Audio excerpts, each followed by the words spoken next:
to Death and Aliens, an in-depth look at horror and sci-fi TV from two friends who vaguely know what they're doing. I'm MK.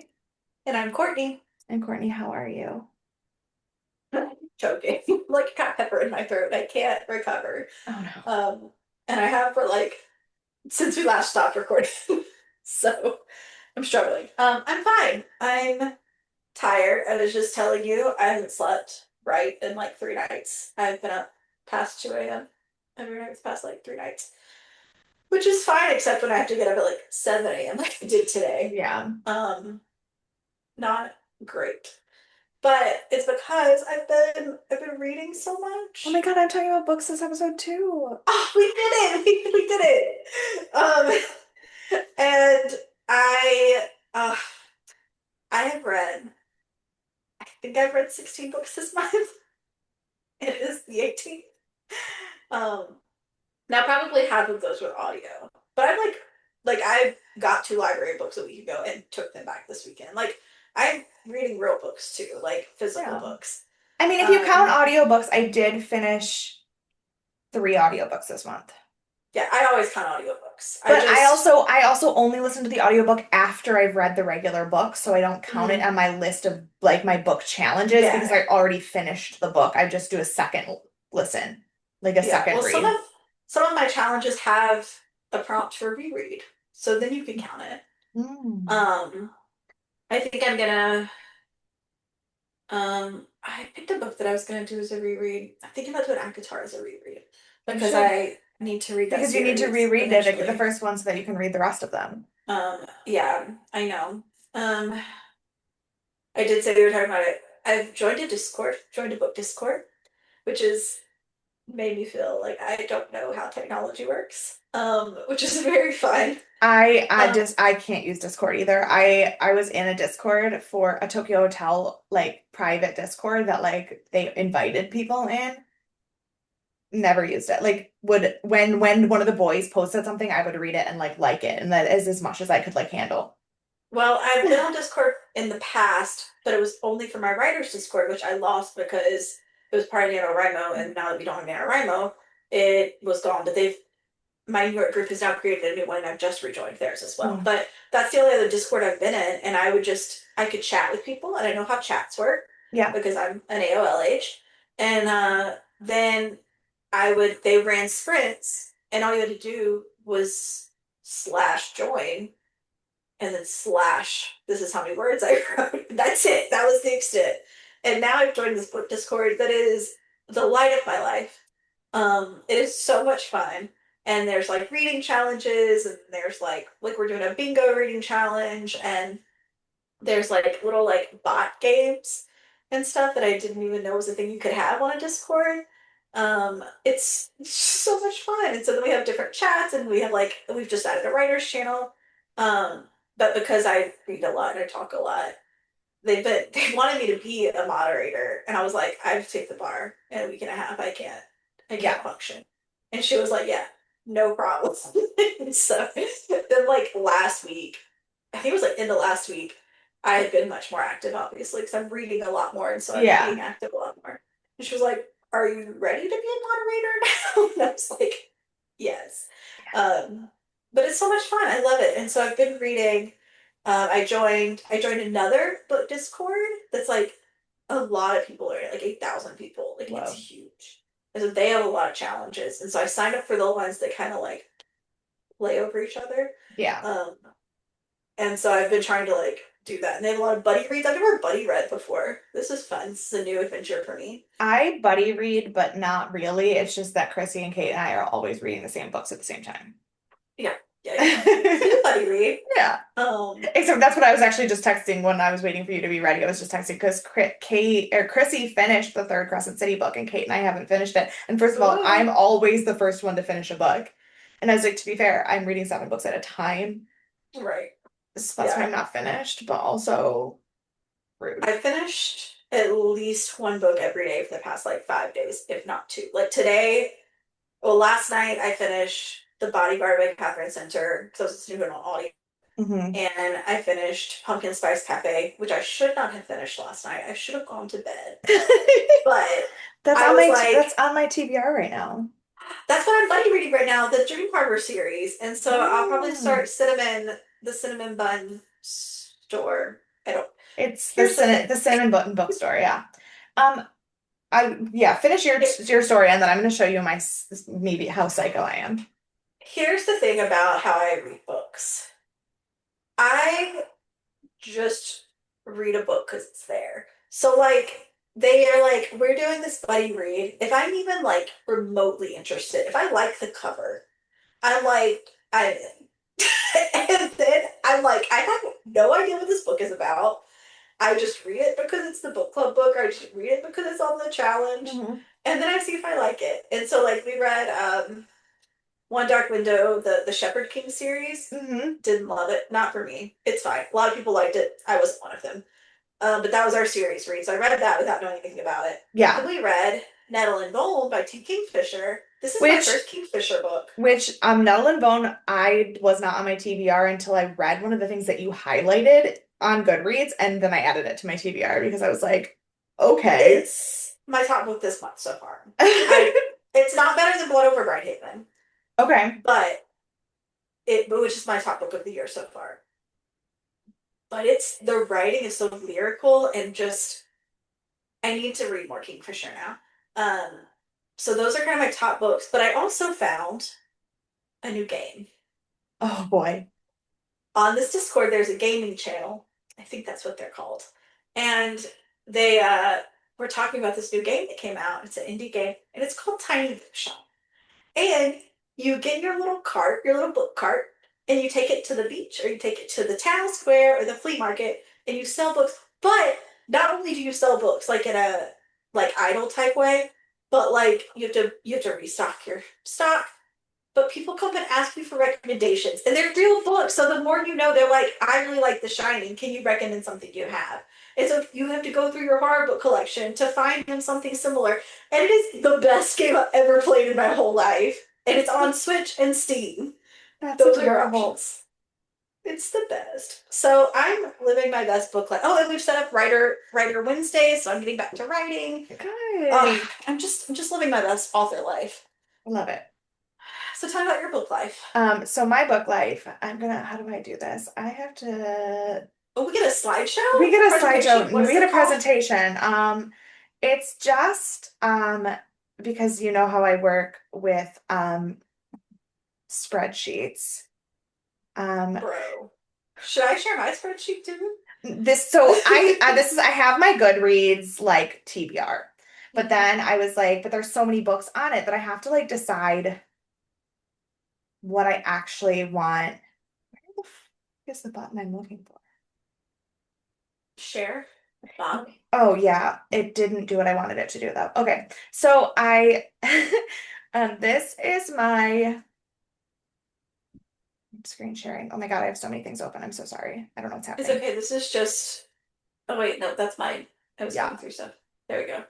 this Oh, is yours is so my. much prettier than mine. So, but the other thing is, I decided I couldn't handle like not every morning when I go to read and I'm like, which book should I read today? So I decided because I am multi-reading that I had to assign each book a day of the week.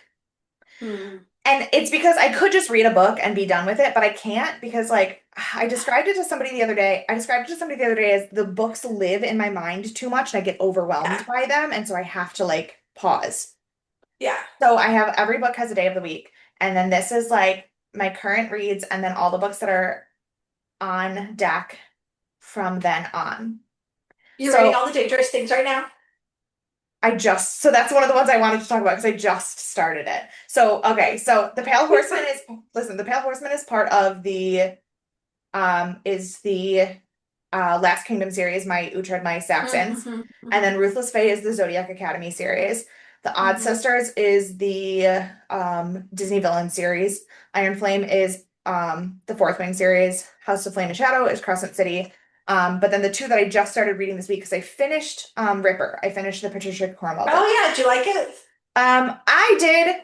I don't know if you read my review on Goodreads. I didn't yet. Um I just I ended up liking it a lot. I'm still not a fan of the way she does stream of consciousness as a nonfiction. It's really hard. There's no footnotes, there's no links.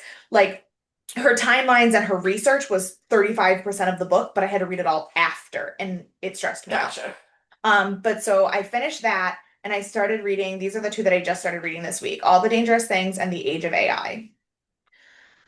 I just finished all the dangerous things. Did you? Okay. Yeah. Wait, I have. Okay. Oh, I'll give you memory notes. I have memory notes for you. Go ahead. oh, about what I'm reading? Yeah, but you can kind Oh, of tell me your story, and then we oh, no, no, can. no. Okay, no, I no. think it's in my head. You don't have to pull it back up. It's okay. Okay, okay. I was like, I can pull it back up. But no, so All the Dangerous Things, I'm not very far into it. I literally just got to spoilers for anybody who hasn't read it yet. I just got to the part where she starts recording the podcast. So I'm like super not far into it. Um, but I thought of you as soon as because I literally no idea what this book was about. I love Stacey Willingham. Okay, so I have no idea what this book was about. No idea what this book was about. I literally just sorted my TBR by alphabetical order and then looked and saw if it was available on my Kindle, and it was. So I read it. Like that's the level of no idea what I was getting into with this book. And when it starts and she says that she's at True Crime Con, I was like, oh my God, I have to talk to Courtney about this book. Um, Okay. I am enjoying it so far. Um, I don't think I'm in the mental headspace right now to be reading a book about losing a baby. Um, Yeah, so that was but keep reading. Keep okay. reading. You're fine. Okay. Because I was It's like, not upsetting. because I was like, that was like a little bit more upsetting than I wanted it to be. But also like this girl's crazy. Like I don't know what the fuck is I going know. on, but she's absolutely crazy. I do not understand any of the mystery of the story yet. I'm not far enough into it to get there.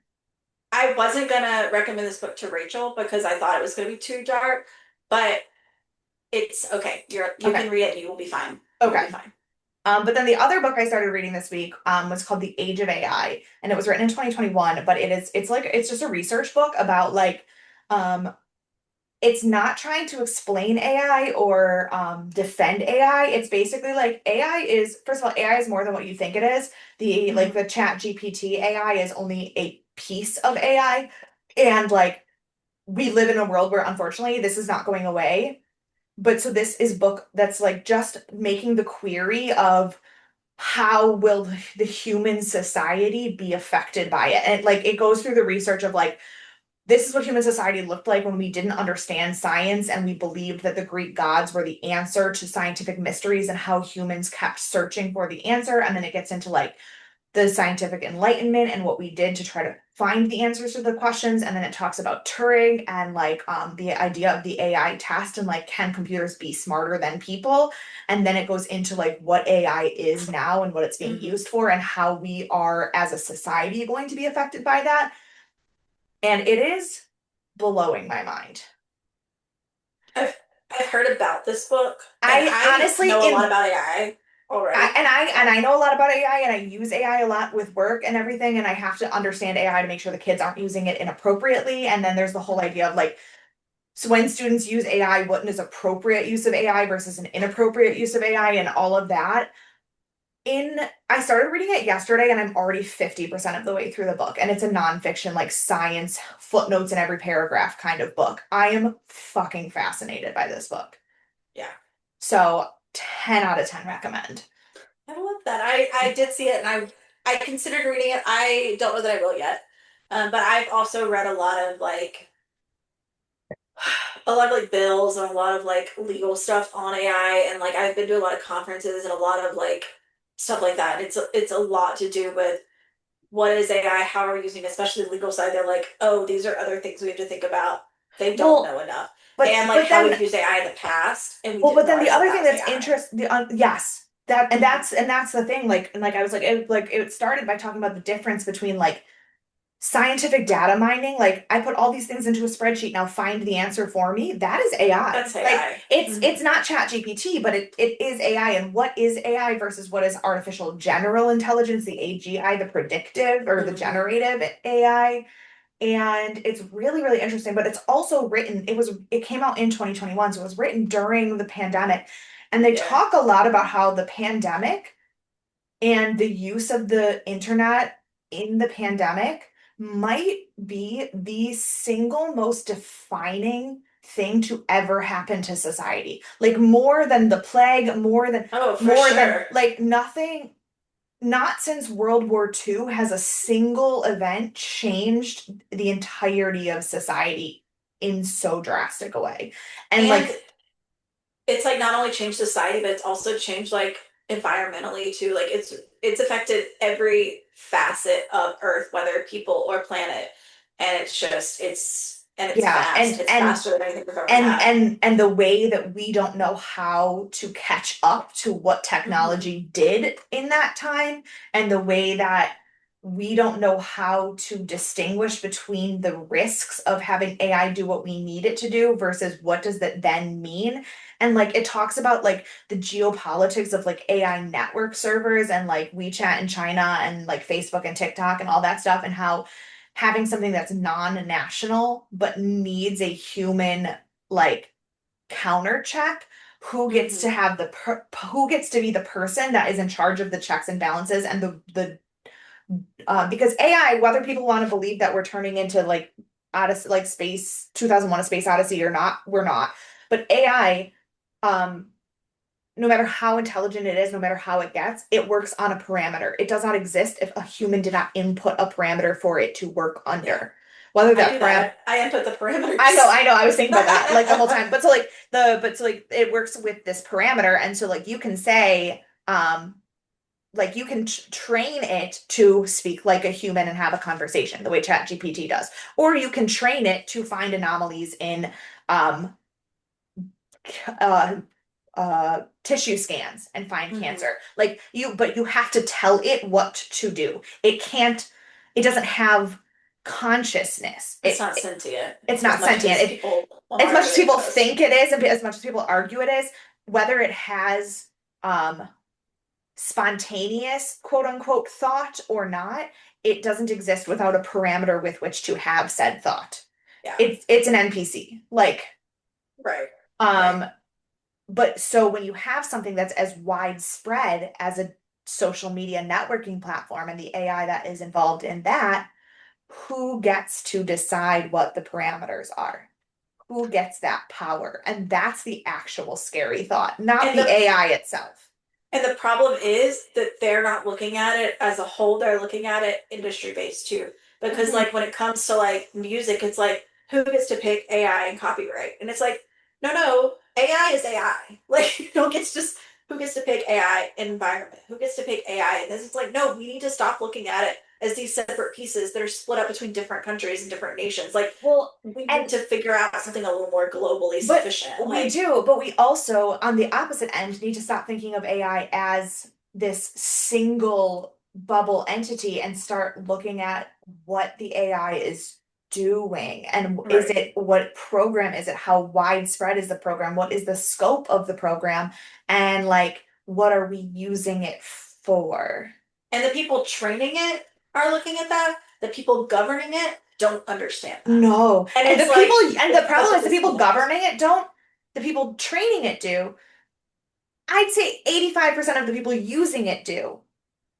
Eh, When it's feels like industry, a high number, but when yeah. it's industry Oh, industry specific, specific. Sure, industry yes. specific AI, people using it, Yes. but things like Google search engines, and like it was talking about the fact that like even the people who work for and train the Google AI can't tell you why Google prioritizes the things that it does.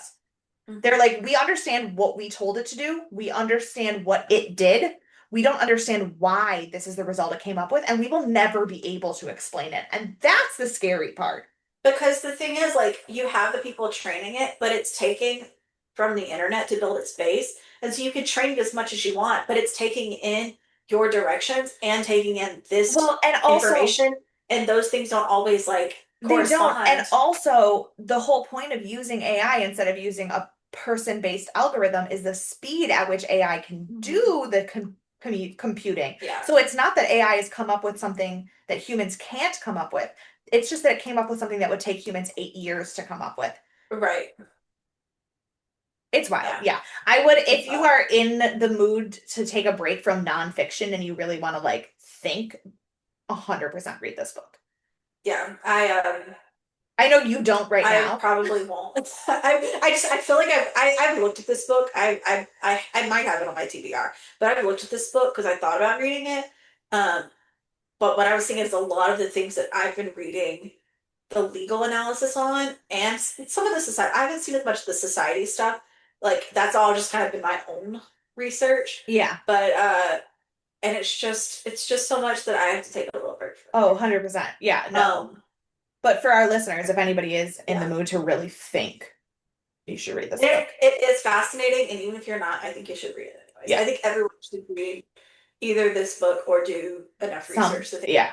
like you need to have a better grasp of what's going on in the world because for sure our policy and lawmakers do not. Yeah. And so we have to persuade them. Yeah. I have notes for you. Okay. Butcher and Blackbird, the Rose Love series, Yeah. dope. Love it. Wonderful. Second Okay. book's my favorite. Third book is everyone else's favorite. They Okay. just released a novella, so you need to add to that to your list. Oh, did they? After Scythe and Yeah. Sparrow, there's a novella? Yes, like it Okay. just came out, like last week or Um, something. oh, okay. Um, like very, I haven't read it yet. It just came out. Um, the Bury Our Bones in Midnight Soil. Yeah. I have that book on my shelf. It is not a sequel to Addie LaRue, but it has some of that world in it that I think will ruin Addie LaRue. I have not read it either, let me tell you that. Okay. However, I listened to the author's interview and the way she talked about it. I think that there's stuff from Addie LaRue that is going to Okay. be ruined Because if you read this first. everything that I looked at, I kind of looked at, I tried to determine whether it was part of a series or not. Mhm. But It's technically not, and the author says you can read it as a standalone, but she does say that some of it crosses over, and so I would personally read Addie okay. LaRue first. Um, Pumpkin Spice series, dope. I'm excited. I'm starting the Caraval series in September. Okay. Um, and then we need to share spreadsheets and we can maybe buddy read something together. Okay. I'll send I've you. got some weird ones on here, but I'm also like, I mean, me too, because I just took them I off for the mean, book of the month yeah, but I anyway. also like I have like the entire Anne of Green Gables and Chronicles of Narnia series on here just because I feel like I read parts of them as a kid, never read Yeah, the whole things, really just want some old fashioned that's really. I like mean, I'm reading Alice in Wonderland again this year for one of my buddy reads, so like it's on my list. But yeah, so we should swap lists and yeah. then do a buddy read or something.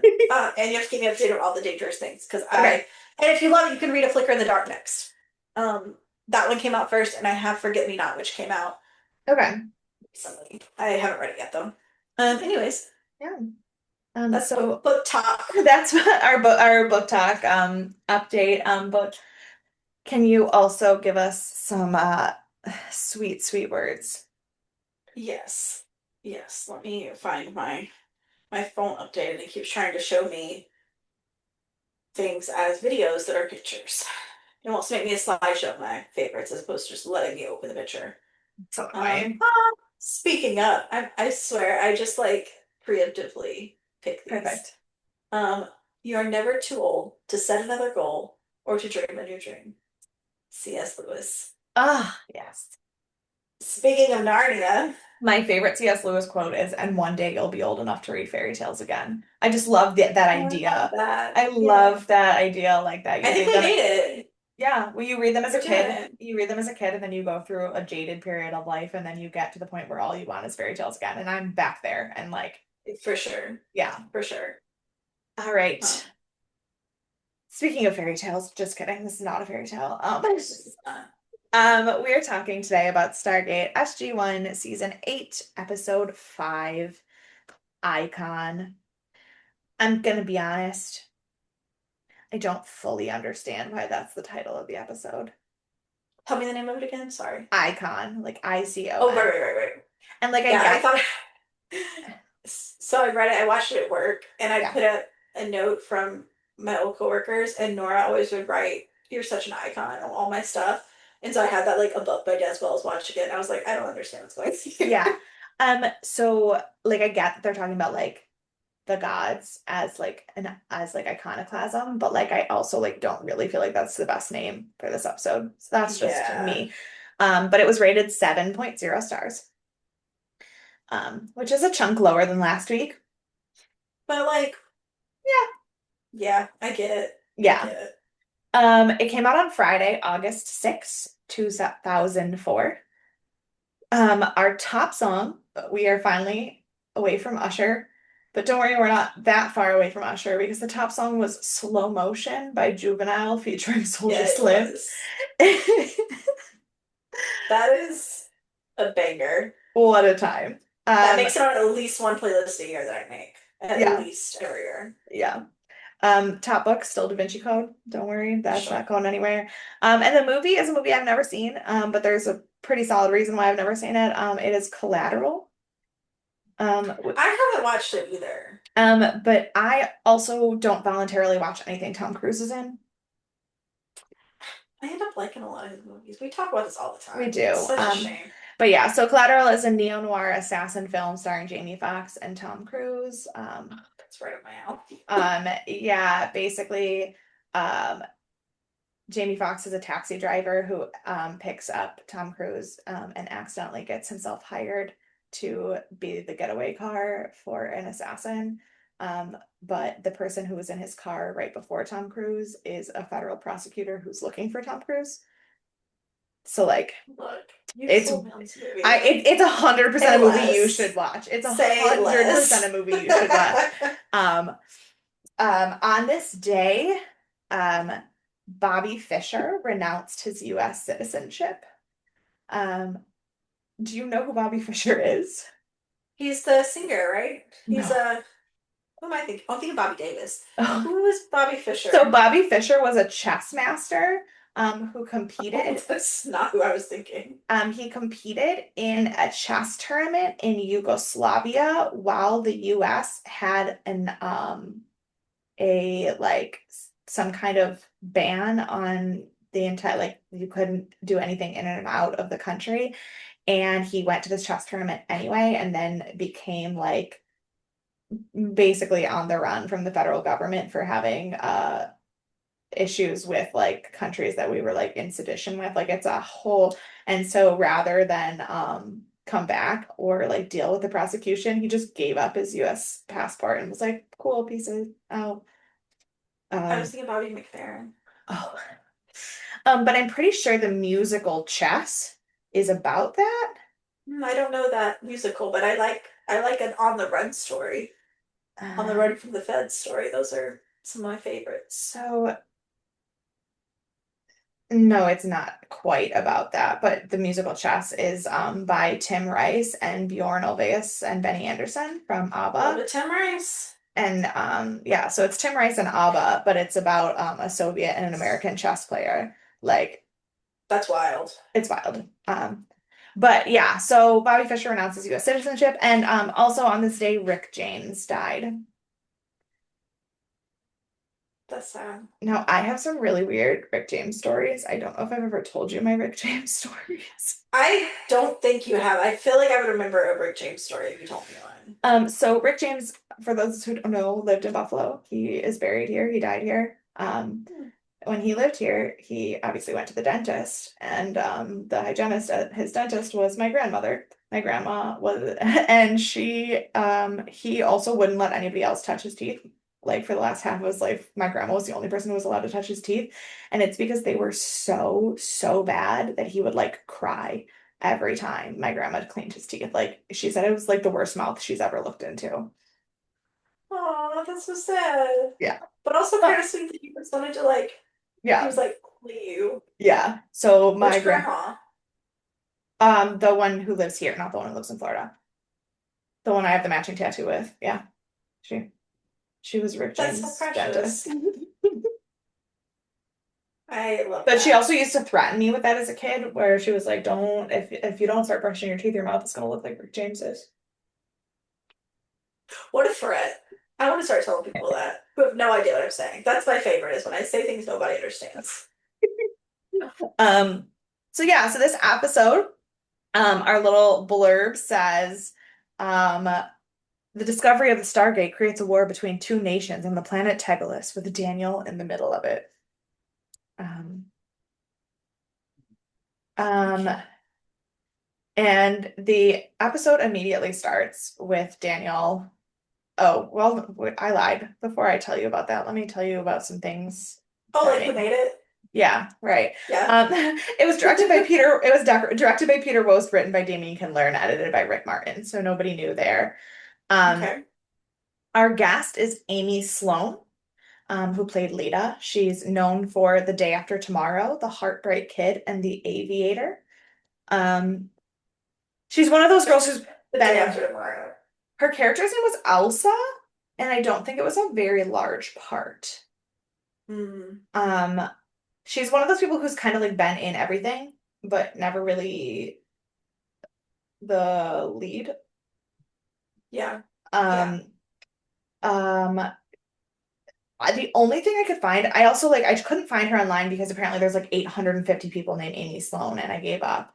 It's not Yeah. an uncommon name. But the one trivia that I could find that probably describes one of the reasons why she's not as well known is because her father was the former Minister of Health for the Yukon Territory government. So she grew up most of her life in the Yukon Territory in middle of nowhere, Canada. Um, Interesting. yeah. So yeah. Um, but we open this episode. I put my note says we open in a Victorian room, but I stopped and I looked at Dan and I said, "Do you think that room's more Victorian or Edwardian?" And he goes, "You know, I don't know the answer to that question."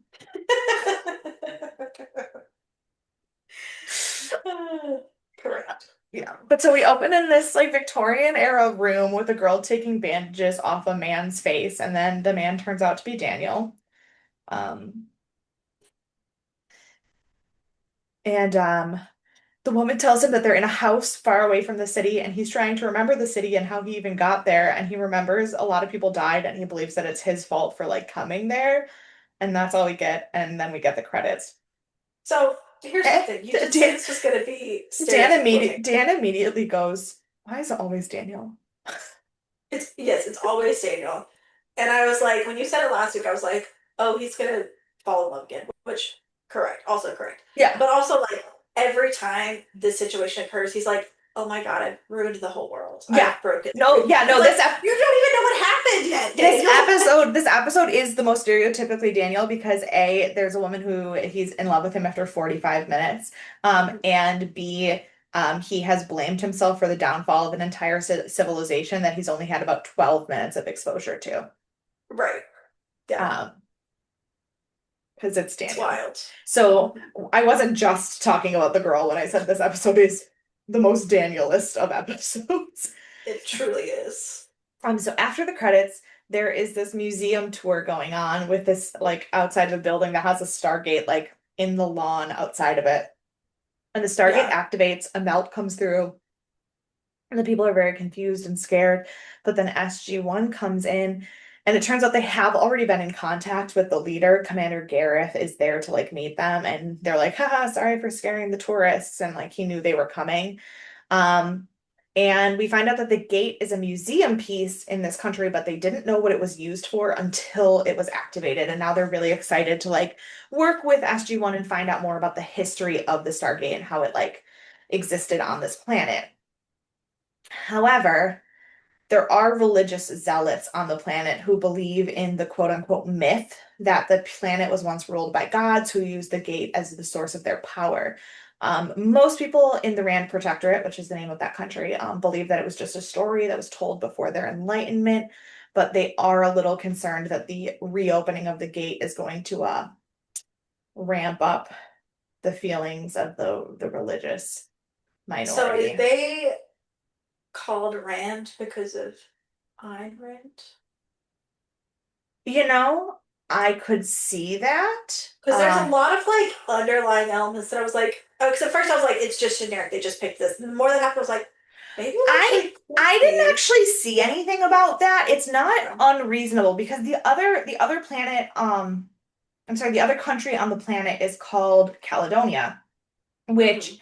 if you don't know, Caledonia is the Roman word for Scotland. So like when the Romans I took didn't over, know that. so when the Romans owned the Isle of Britain, back in the 300s, 400s, 500s, they anything that was above the River Forth, which is basically the border between Scotland and England, they called Caledonia. So like the hotel I stayed in Edinburgh was called Caledonia. It's a word that they still use, but it's the Roman word for Scotland. So there's kind of Gotcha. an era, an a like an a feeling of English versus Scottish in this episode, but then there's also the US versus the Soviets. Like there's a lot of Right. symbolism going on, so it wouldn't surprise me if that was intentional. However, I did not find anything about that in the trivia, but I did also didn't have time to listen to the commentary. So it is, Sure. yeah, maybe, because you're right, there is a lot of Ayn Yeah. Rand-esque to that. Um, we We go back to the injured Daniel. The girl is washing his wounds and giving him medicine. She says she'd give him more, but they're in short supply. So obviously something big happened. It's not Daniel just getting injured. It's not everything's value, Daniel. Bless. So the whole of this episode takes place over 3 months. Um, and the timeline is very confusing because it's told via flashback. But so we go to 2 months prior when SG-1 first arrived on the planet. They basically discovered that the planet was split in half. We have the Rand Protectorate and the Caledonian Federation. Two nations locked in a Cold War that could both destroy the other entirely, hence the US Soviet aspect to it. However, their arrival also spurred to life a third group, which was the religious zealots, who were using them and the gate as proof that they should be loyal to the ancient gods. Um, which is also kind of interesting going back to the Isle of Britain part of it, because the only thing that made England like unite was the Anglo-Saxons and the Britons hated each other. But Yeah. then the Danes coming in and bringing the Picts and the Irish to England to try to fight the Anglo-Saxons and take over the island was the only thing that got the Anglo-Saxons and the Britons to like join. So like this religious old god minority breaking in is Yeah. also like very much akin to the Isle of Britain aspect to That it. does make sense. I didn't even like notice that because I just immediately like got old. Like it's like Right. And the old honestly, to be guys. fair, if I weren't reading a book of like I listened to this podcast called the British History Podcast that started when the Romans had Britain, and on that podcast I'm only up to like 600 AD. That's how like deep in history the podcast is. But then I'm also reading the Viking series, which takes place in the 800s. So like I very much have like between 500 to 1000 AD British history in my brain right now. So plus I know Caledonia is Scotland, Right. and I was just there. So like I don't think anybody else would have gotten that as quickly as I did. Right. Right. But it does make sense to use Earth history as the way to tell the story because that's what they do with the mythology. Yeah. Um, anyway, so um, Jack reminds Daniel that as awful as all of that is, the internal politics of the planet aren't really their problem, Which which is, which sometimes yes, sometimes no. well, Like no, the problem is that they make it their problem, but right. truthfully, like, could you imagine if the ancients or the Asgard came through the gate and then decided that not only were they going to make SGC their problem, they were going to fix the problems between the US and Russia and China. No. No. Internal Go back home. planet politics cannot be our problem or we are all screwed. Yeah. Um, Daniel wants to go back. He's begging Jack, and this is where Jack says we can't fix every problem we stick our noses into. He's like, That's we fair. we collectively stick our noses into a lot of problems that can't be our problems. Like, but Daniel keeps begging. So Jack allows him to go if he promises to have regular communication and follows the order to leave the second things get even a little squirrely. But it's Daniel. Squirrely. Squirrely. Yeah, like Jack specifically doesn't say, wait till the planet's about to blow up. He says, Right. anything squirrely, come home. Can Daniel do that? A fucking No, course not. no, never. So Daniel's up and moving. Oh, we're back in the present day. So Yeah. Daniel's up and moving, and he's trying to find out what happened that he's even in this house with Lita. Well, we learned that that's her name. We also learned that she is Jared's wife. Now, we did meet Jared. He is Commander Gareth's second in command. So we vaguely met him when SG-1 first came through. But Jared gave, Jared Kane is his last name. They call him Kane for most of the episode. I don't know why I chose to use his first name for all of my notes. Um, Well, Lita calls him Jared, doesn't Lita, she? yeah, Lita calls him Jared. Nobody else does. Mm. But she mentions him first, and I think that's why I just went with Jared for my notes. Um, Basically, Jared gave Daniel to Lita to take care of after whatever happened, and he's like, okay, well, I have to go home. And she tells him that it is basically impossible to get back to the gate to contact the SGC because the rebels are now in control of everything surrounding the gate. Jared is not home because he's out looking for survivors. And something definitely happened to Commander Gareth, but she won't say what happened. So things are not looking good. We go back to the SGC and find out that Sam and Teal'c have attempted to find Daniel, but Soren and the rebels have basically taken all over all of the Rand Protectorate and will not allow them anywhere near the surface of the planet to look for him. And they have no way of even knowing if he's alive. This is where a commercial would go Let's if we were say watching this. we're on episode what, 5? Yeah. We're having a lot of like, is SG-1 dead or are they just stolen somewhere? Like, Well, we're and on episode 5. just wait till we get to the trivia on this. Um, I can't. oh, yeah, you think that's bad? You think that's bad that everybody has died already? Dan read the episode description for episode 6 and was like, what the fuck? Because it literally just says that someone is dead in the episode In the description. description? Yeah. Well, I won't read it. No, don't. And also, it's not what you think, but literally it just says so and so gets killed. And Dan's like, what? And I was like, just So we wait. have our like extremes of someone died or someone carried a picture around. Do you remember that episode? Which one was that? Where it was like whoever it was, like Sam had a picture of so and so, and it was like one small scene. They pulled out a picture of someone they used to know, and then Oh, nothing else yeah. happened the entire Yeah, episode. I do remember. I don't remember who it was, but it was like, oh, so like mourning the loss of someone, and they looked at a picture once and then like moved Yeah. on, and it was, yeah, So you get one extreme or the other. yeah. The show's wild. But so 6 weeks earlier than this Daniel's lockdown, Jared is explaining the situation of the civil unrest with Soren's people to Daniel. And basically these people are all about the old gods and they are causing problems and they're trying to take over cities and basically overthrow the government. And because of that, they're causing additional problems between Caledonia and the Rand Protectorate because Caledonia doesn't think that Rand is able to control Soren. And they basically say if which they're not. They basically say Also, the Eye of Sauron. Are we also Lord of the Rings? not Sauron, Soren, like Soren over California. Oh, I spelled it like Sauron. No, it's Soren. I thought it was S-A-U. Maybe I just can't see words on my screen, which is possible.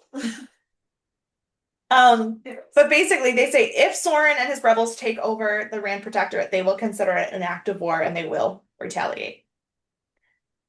Which, like, I get it. Right, sure. Um, so then back in the present, Daniel is trying to get a hold of Stargate's command with no luck. We find out that something happened to jam radio signals in outside of the bunker. Um, and so Lita is just like trying to help him cope because she thinks he's stuck there forever. So she's like, come take a walk with me. And they're talking, and she's like, and she asks him, she said, how sure are you that Soren is even wrong? Like, which to be fair, obviously he is, we know that, but that's a really valid question. I think like anytime that there's like a coup or like We've done this before. right, We almost killed the good guys last time in our right. little ship battle thing. Yeah, but I mean, Like, like, I think even in like Earth politics, anytime there's a coup, anytime there's like a religious or political like overhaul of the government, there's people who are on board and people who are loyal to the old ways. But how many times has that been bad? Like you know what I mean? Like what and like I think specifically about like um well, Hitler. But but I mean like no, but Hitler sucks. Hitler I sucks. think No, that. but I mean like when um Hitler took over, like, and he said all those things, how many people were like, but is he wrong? Like, and the answer is yes. But Right, there has to be a moment where you're like, you if you aren't questioning who is telling the truth in that situation, then your loyalty to the old is just as blind as other people's loyalty to the right. new. But And if you're not questioning, what if you're not questioning everything in politics? You're doing yeah, nothing wrong. Like, you can't yeah, just take anything at face value, especially now with the media the way it is and whatnot. I know media was a little different back then, yeah, but like, you only, everyone's telling one side. right. And so you But I'm have trying to to look think at both sides. But even I'm trying to think of like a time where the government got overthrown for a good reason. I mean, we overthrew the British government and made America. Okay, yeah, I was, but I mean, and like how many, No, yeah, you know, that one. 1776. But like when the Patriots were out like in the bars like saying like we have to do this, we have to get rid of the government, there were loyalists. There were like people who were like, no, Mhm. we need England. But there had to be at least one person who was like, I don't want to leave England, but like maybe they're not Right, wrong. Like, so I think I appreciate Lita like for being like, don't yell at me, but like, how sure are you that he's wrong? right, Like, why are we throwing away everything we know for this one guy being wrong? Like, what do we know? Um, and right. So Daniel explains the Goa'uld to her and how they're not good people and like what they've done and what they were doing. But unfortunately, because he's Daniel, he's also wallowing in self-pity, blaming himself for the entire war and their downfall of the planet. And like this lady whose entire life and existence and planet just got upheaved is somehow now consoling him and telling him that he didn't do anything wrong and he was just trying to help. Yeah, Daniel wastes so much time whining instead of solving problems. Oh God. And he's so smart, he could solve these problems if he would stop whining. It's so bad. Um, Back at the SGC, Harriman and Sam are still trying to call Daniel, but they're struggling with clear radio signals, which we know is because of the jamming. SG-9 was on the planet trying to talk with Soren and do some negotiations, but things are not going well. So Jack decides he's going to get involved with the negotiations. Um, Daniel's leaving his little radio barn when he gets ambushed, but turns out it's just Jared and his men thinking that someone broke into his barn. So they all go back to the house, and Jared now shares all his information with Lita and Daniel. He says that Soren is executing those that he thinks are loyal to the old government. And so Daniel's like, hey, can you just tell me what the F happened in the bunker? Because, like, I remember being in the bunker and I remember waking up in your house. I don't know anything. Um, To be I just fair, can't with him. head trauma. Just sure.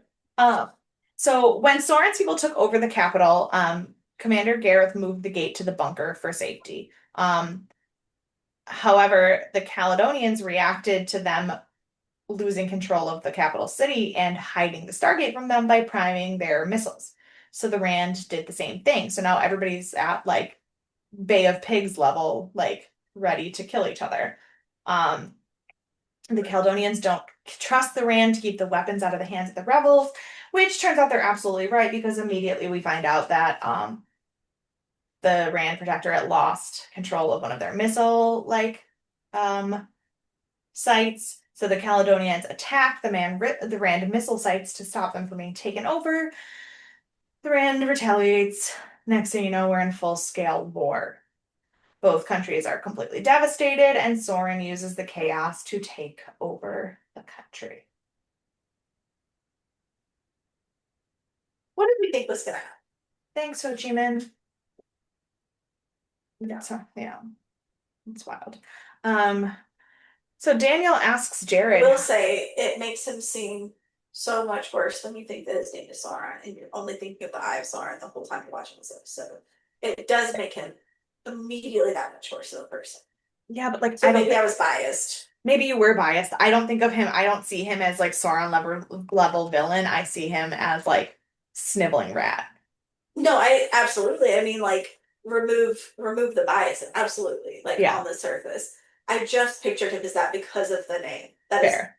100% the opposite. So Daniel asks Jared how he even got him out of the bunker, if this is what happens, and Jared's like, actually, like you're the one who did the saving. Jared went to take Daniel to the gate to help him leave, but Soren's forces arrived in the bunker. There was a shootout. Jared got shot in the leg. Daniel helped him. They escaped through a secret tunnel, took an explosive. Daniel covered them. One of Jared's men found them and took them out of the city. And he's like, okay, last question. No one will fucking answer this one. What happened to Commander Gareth? Commander Gareth was executed, and Soren has now set up his own puppet government. It's not really a puppet government, it's just a full on, he took over the government. Um, but Soren goes to the SGC to meet Jack and tells him that he changed the name of the country from the Rand Protectorate to Avedon, which is Goa'uld for the gods are just. And if Teal'c didn't already hate this man, Right, right. Teal'c is ready to fucking throw down. Um, Daniel is like, okay, let's storm the bunker and overthrow Soren. And Jarrett's like, I have like 5 people left. Not gonna fucking happen, dude. Like, I don't know what you want. Yeah. Um, and Daniel's like, okay, but like we have to get in so we can contact Earth and then they can send men to help us. And Soren is basically like, accept defeat, everything is done, everything is over, get over it. And like, I get it, but you crumbled real hard, dude. Yeah. Um, we go back to the SJC where Soren is negotiating, and again, Teal'c is snappy and nasty and so ready to fight. He like should not be allowed to speak. Um, and Soren's like, I like how frank you are, and Jack is like, I promise you, he's not telling you what he's actually thinking. Yeah. So Carter was like, listen, we will offer you food and medicine. We will send personnel to stabilize your new government. We will help you run the country, but you have to help us find Daniel.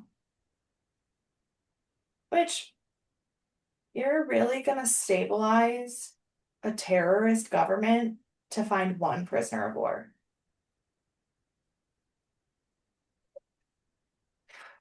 They've done it before. I feel like they do this all the time. And this is why the military shouldn't be in charge of the country. 100%. Yeah, 100%. Because if it's one of their own, they're like, we're gonna do this. No questions asked. And it's like, so you've But offered also, up like, 50 we to don't save. negotiate with terrorists. That's However, why we want a fight club. this entire episode is negotiating with terrorists. Yeah. Yeah. Soren basically says, Daniel's dead. I don't know why you think he's still alive. I'm more efficient than that. My war is justified. I'm doing religious cleansing on the planet. A His speech here very much makes me uncomfortable.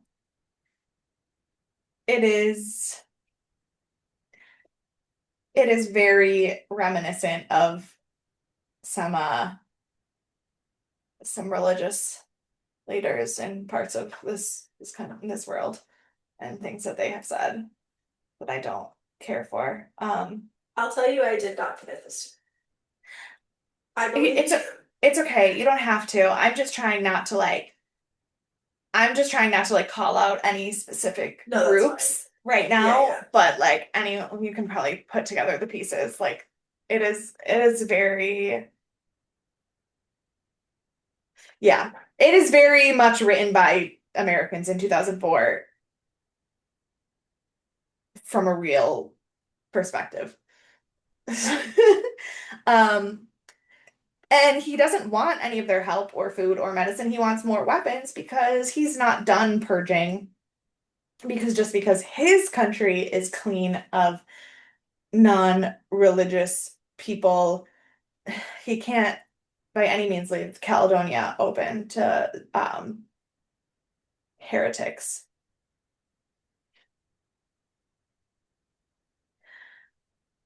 So we go back to Daniel, and he wants Lita to talk to her husband and change his mind because clearly he can't do it by himself. And she's like, "You were wrong. I was wrong to give you any hope. There isn't any hope. Even if we survive and overthrow Soren, you were just gonna leave, and then I'll be all alone again." My next note just says, "Daniel and the very married woman have a moment because it's fucking Daniel." Oh my gosh, all the time. They're all married. And Dan was so mad. He goes, "What is her relationship status? Isn't that her husband?" I said, "Yes." I thought at first she said her husband had died, but then like But then I misunderstood at the very beginning, I think. But then I saw him and I was like, I thought he was dead, but he's here no, all the he's time. here all the time. So I don't know what I misunderstood at the beginning. Yeah. Then we have a moment where Sam is with Jack and she's like, "I don't believe Daniel's dead." And Jack's like, "Fine, find him. Do whatever you have to do. I can't do this anymore."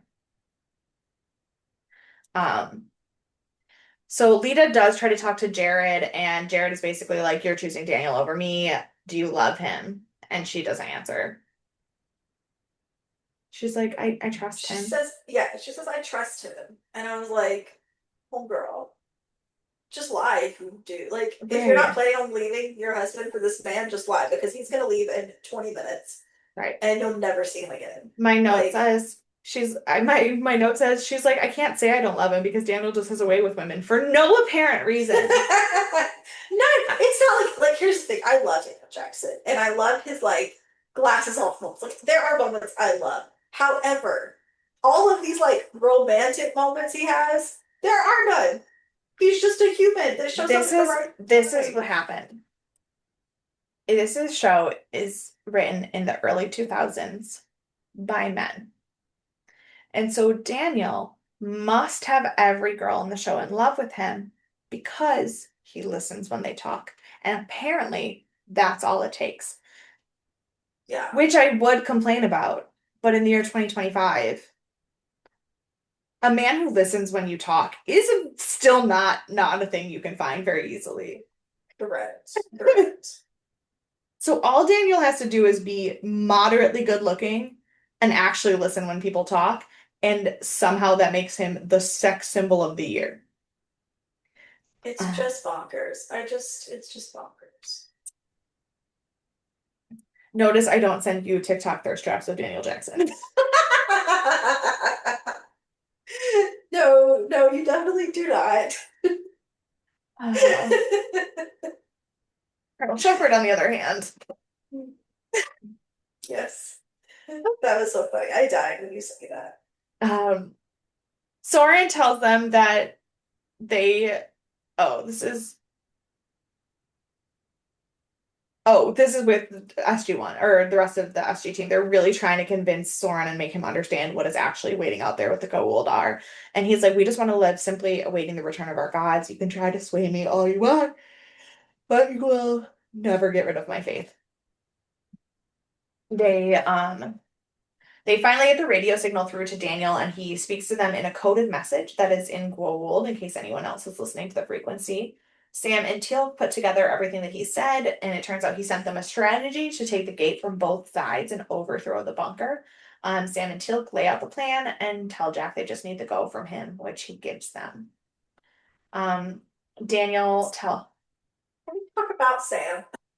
She felt a little off this episode. She Is did. that fair to say? Yeah. No, she Okay. did. Because it was like she was trying to take on the role of Jack. Obviously, she's the lead of the team now. Yeah. But it was like, you're the lead of the team is Sam. You're not the lead of the team. Now you have to come up with this like buddy buddy off the cuff thing when you see someone that you've met before. Like when I should have brought this up 20 minutes ago. When she was talking to the general when they first got there. Oh Like, yeah. it feels like she was a Yeah. little out of character She's a for little her too season. casual. She was a little too Yeah, casual. Yeah. yeah. Yeah, I can see that.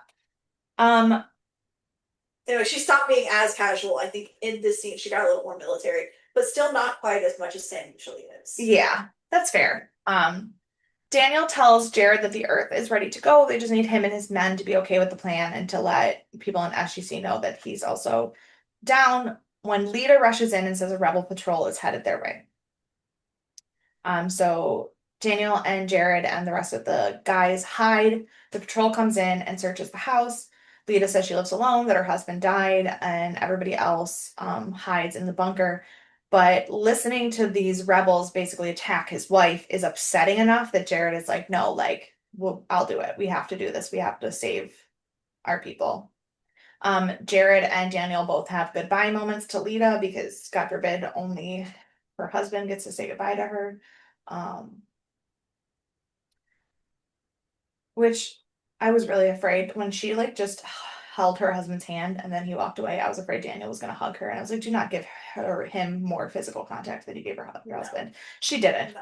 thank I God. know. But all teams are a go. Soren's people are trying to convince him to evacuate, but he won't. We have a lot of back and forth between the people attacking the base, people in the bunker. Basically, everything gets taken over except for the main bunker room. Soren still won't give up. So he gives his people a rousing speech about dying with honor, and literally they all just stand there and stare at him because none of them are actually prepared to die. Um, and so he says, fine, I'll do it myself. He goes out.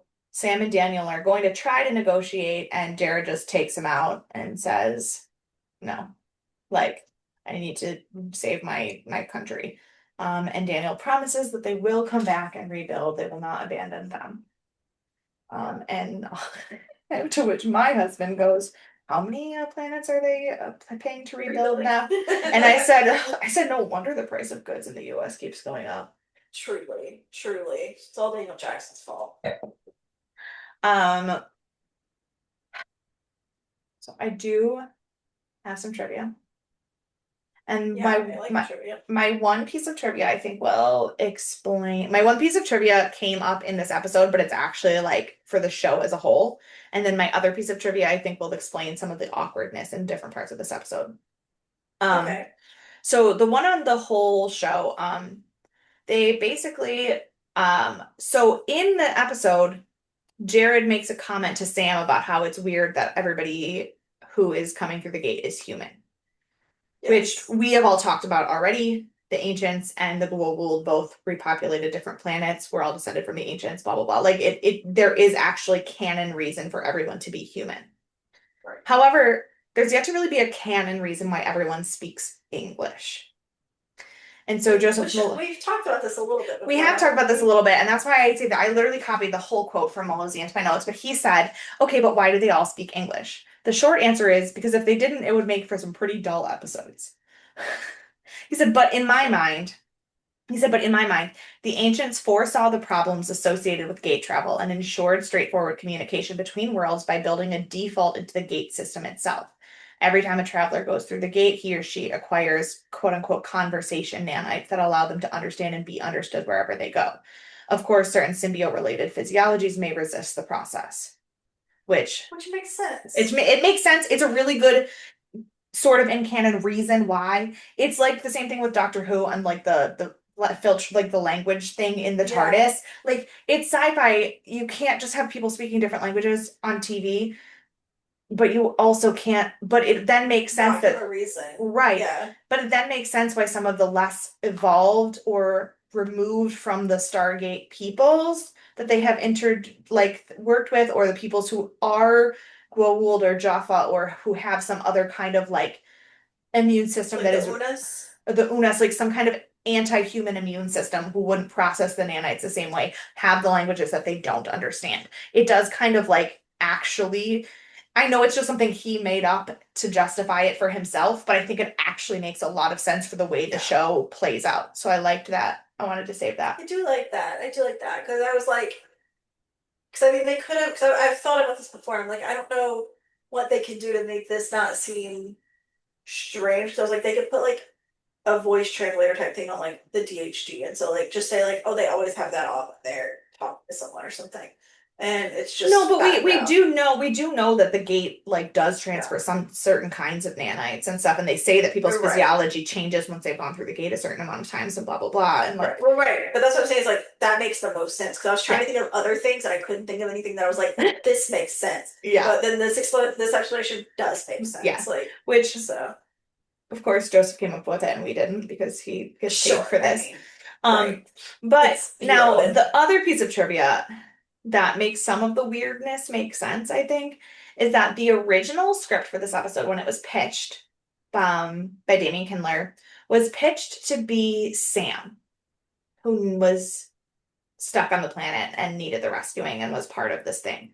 However, production was like, "Hey, we've only this would be episode 5 and 3 of the previous 4 episodes involved us needing to rescue Sam. So, let's not do that." So they Right. changed it to Daniel. So obviously like they heavily edited the script after Sure. that. But I think Sam's role like so the Daniel stuff was edited and I'm sure like it's not hard to write for Daniel. But I think Right. Sam's role was kind of weird because her original role in the episode wasn't the one doing the rescuing. So I think some of the awkwardness with her character and then not quite feeling like it fits comes from that, from her not originally being the role that she is in the episode. Yeah. That makes sense. That makes sense. Yeah. But also, another suggestion would be stop writing when we're trying to save people because we've done that for 5 episodes. Write a different storyline. Give us something new. Give us a big bad. Bring back Ball, but don't have him pick someone. Like, I bro. I know. I get it. I get it. Yeah. It is a lot of search and rescue this season so far. Um, our next episode, we'll get to our MVPs and stuff, but our next episode for the podcast, if you are watching along with us, well, of the sci-fi parts of the podcast, is Atlantis. So we're back to Atlantis next week.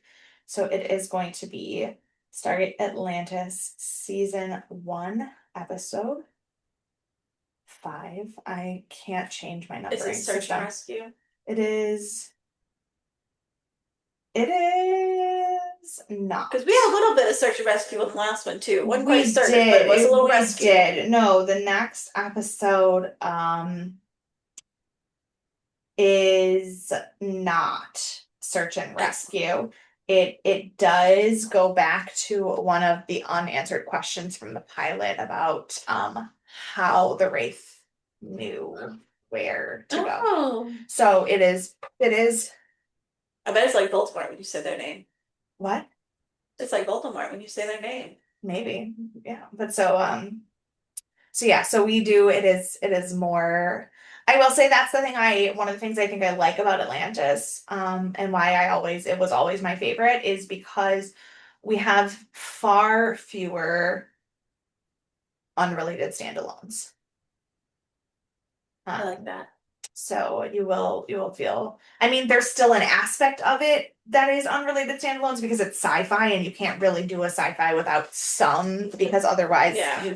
you don't have stories. It's hard to do singular arcs in sci-fi because you have to have some new alien or Sure. some new conflict introduced or the actual 40 minutes are kind of boring.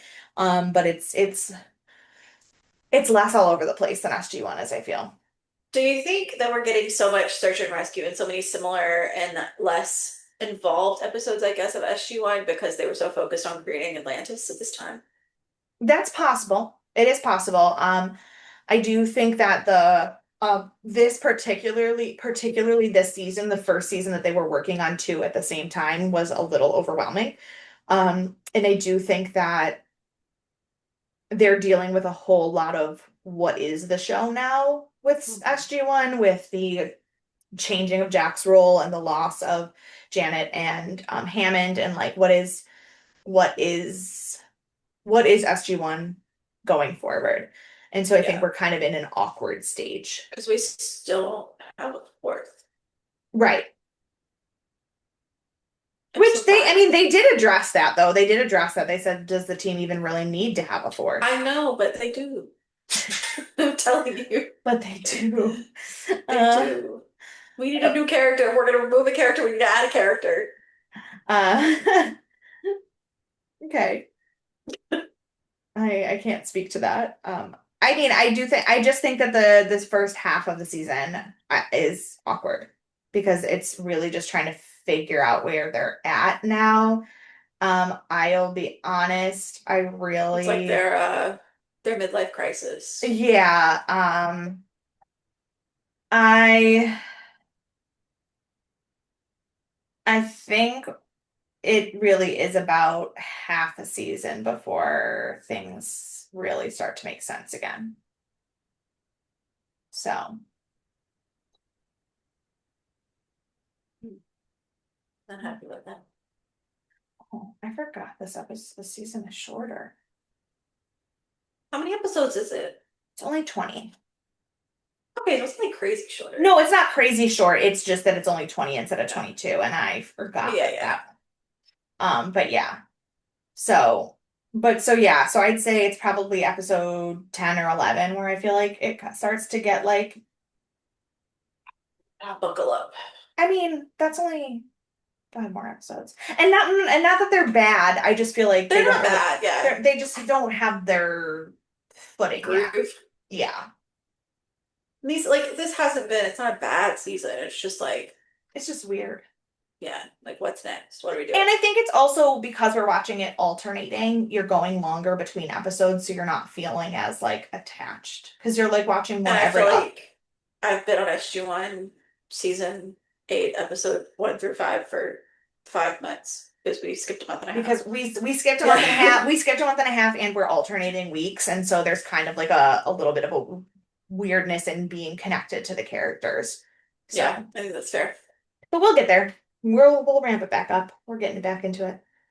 All right. Before we go, who do you want to punch? And Soren That's fair. I sucks. he does suck. He wasn't even in my top consideration. Really? Really. And he probably should have been. That's probably the Sure. correct answer. But I picked Daniel. I was gonna pick Daniel. And I was like, I don't know. Soren feels worse than Daniel, but I do want to punch Daniel. Yeah. Who's your MVP? Mm, If you would have asked me in like minute 1, I think I would have gone with Lita because I was like, oh, she's saving everything she's protecting, but God, she lost it very quickly for me. So oh, God, I don't know. I hate everyone. I'm gonna go with Tilk. That's funny because Lita and Teal'c are my choices that I have written down also. Oh, well, um, Lita, I understand why you gave up and why falling in love with Daniel is a terrible choice. I get it. But I do think that like at the end of in the front day, of your husband. yeah, I do think at the end of the day she saved her people. Because she convinced her husband and she listened to Daniel, and so she did the right things. Even if she was stupid about the way she did them. Right. But That's Teal'c being fine. angry and telling Soren to fuck off is was pretty high on my list too. So I love that. And he like solved the puzzle yeah, of the Jaffa words. yeah, yeah. So So well, if you have any, oh wait, do you have anything else before we go? nope, not at all. I was just making noises with my mouth. Sorry. Perfect. If you have any thoughts or theories or questions or feelings about this episode or Stargate SG-1 season 8 as a whole or Atlantis or whatever, please email us at deathandaliens@gmail.com. You can follow us on all of the social media at Death and Aliens. You can find me everywhere at ENKAY_superstar. And you can find me at CE Cloud 13. And we will see you on Thursday for another episode of Thriller Thursday. Bye. Bye.